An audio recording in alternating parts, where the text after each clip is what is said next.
let's go into the Nets, Brooklyn Nets, who put a straight up whipping on the Chicago Bulls. In Chicago. In Chicago, 138-112, and it wasn't that close. They were almost up by 40 at one point. Maybe they got that far, but they were close to up by 40. And it was just a spanking all the way around. And they had their big three. They had James Harden, Kyrie Irving, and Kevin Durant. And Rob, believe it or not, it was their first victory this season over a team that's in the top 4 of either conference.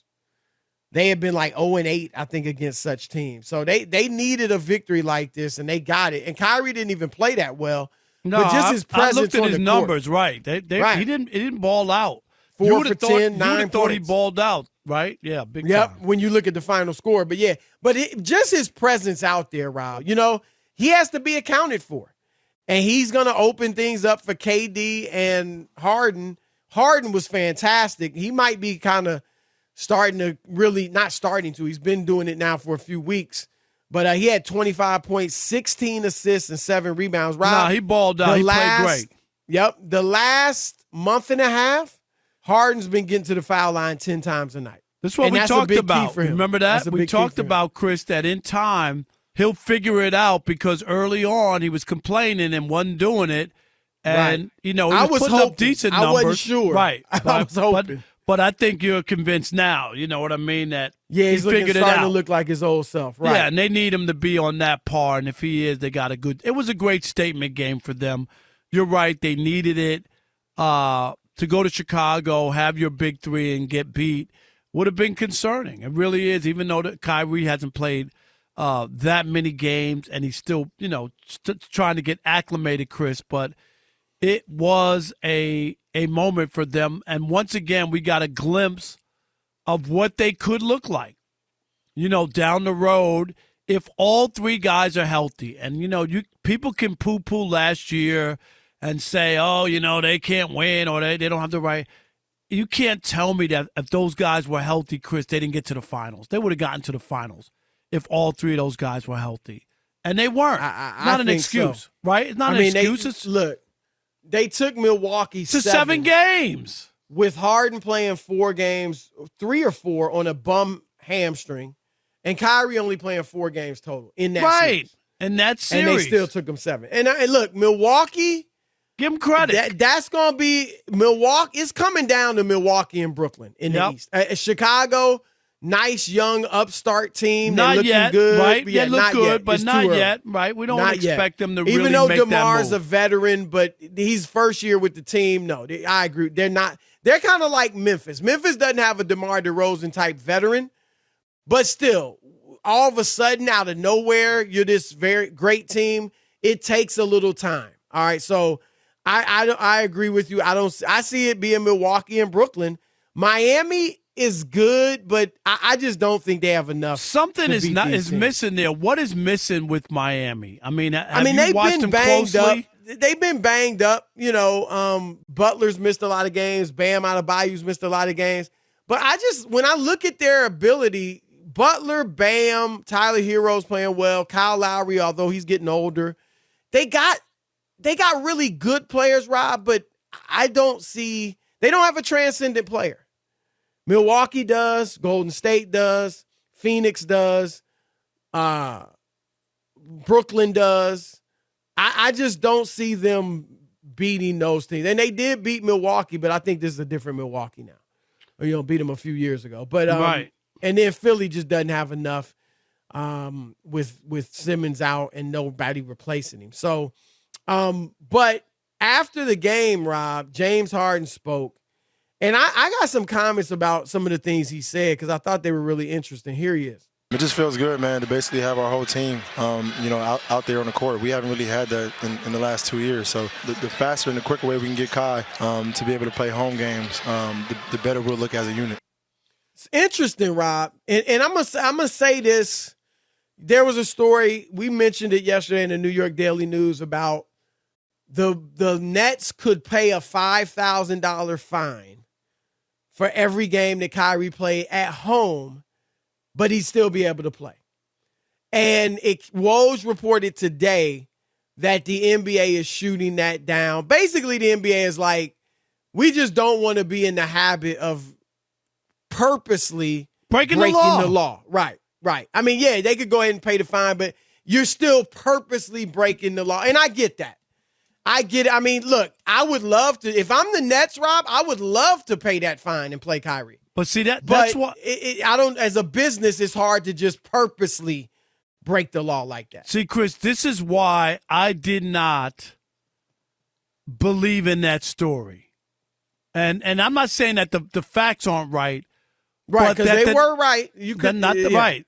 But that the Nets wouldn't have known this and like this was a surprise to them and that they could do this now. No, like they knew they had to know this, and the league goes, no, we're not doing. You know what I mean? Like, right. Like this, if for it to come out now as if there's optimism that the Nets could. Right, that's what you think. Like, why all of a sudden is this coming out? This is not new. They didn't change anything. This thing, Chris, with the fines goes back to September. So they knew about this, is what I'm saying. That's why I was like, none of this makes any sense if they could have done this. We're talking about a minimal fine for an NBA franchise. $5,000 is nothing. They make more on popcorn sales than that. You know what I mean? No, like, really? seriously. Right. Yeah, and I got to be honest, though, Rob, because some people were saying, they wouldn't want the PR pushback. I really don't think they'd have got a lot of pushback. Yeah, there might be some people here or there, they're breaking the law. But, Rob, the general basketball fan, the general Brooklyn Nets fan, the general New York basketball fan, I don't think they would have pushed back. I don't think they'd have had any problem with it. I don't know. And you know why? I say that because because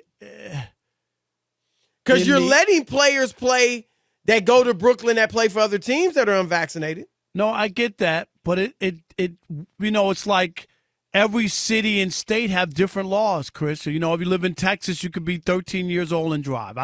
I'm just throwing out a number. Do you know what I mean? Like, that doesn't mean if you're 13 you could drive in New York. Do you see what I'm saying? I hear you, but I know what you're saying. saying. You know what I mean? Like, we give athletes leeway just because they're so great. Yeah, right? But we saw that with the Australian Open in tennis, right? Djokovic is trying to skirt the issue. People in Australia push back. I think they've been a little stronger though than we have. No, they have, but the people push back, and we're like, on the COVID thing, right? Wait a minute, what? We had all these restrictions, and now you're letting this guy come in to play tennis, right? And now I don't think he's playing. Here's the other thing, and so I don't know where Harden was coming from. Was he responding to that story? And like a lot of people thinking, $5,000 a game? Oh, yeah, we paying that. No, I know, right. Or was he like, here's the second thing, Rob. I think it was either what we say, it was either him responding to that story or Harden, KD, and Kyrie have been having conversations. And Harden may have seen something in Kyrie's body language, in something he says, in his response.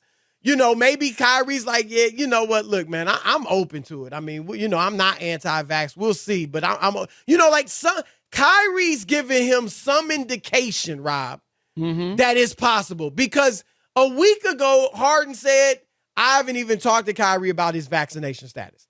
Like, it was, it's kind of one of those things, like, I don't want to even broach it. It's his business. It's like guys talking about where you go in free agency. It's his business. Make a best decision for his family. I'm not going to get involved. And now all of a sudden, a week later, you're on national TV talking about we got to get Kyrie playing in home games. And I don't know if you saw the press conference. Harden was joked. He was asked at the end, you sound optimistic. You holding out hope that Kyrie gets vaccinated. And Harden jokingly said, man, look, I'll give him the shot myself. Oh, wow. Very nice. You know what I'm saying? So now all of a sudden you're joking about it publicly. I just think some indication, like there's some reason he's optimistic. I understand what you're saying. You know what I mean? Because it can't be about just the story. Because I just think that they would know. I think it could have been. Maybe they all sat there and said, what? Just they read the story and thought, like you said, but They could have asked the GM or whatever, or they're like, is this? I read the story or heard about the story in the paper. Is that true? Is it we just pay a fine and he can play? And they might have said, no, the league's not going to go for that. So I don't know if he, right. like when you asked the question, Chris, if you saw that or somebody brought that up to you or reporters asked you about it, about paying a fine to get Kyrie to play, and you would have been like, well, let me ask the general manager or Steve Nash, is this true? Is this possible? Right. And those guys would have said no. If that was the case, we could have done that from day one. Right. That's why I didn't think I'm telling you. But you see what I'm saying? Just talking to each other. It's like there's a reason now all of a sudden Harden feels comfortable bringing it up. You know what I mean?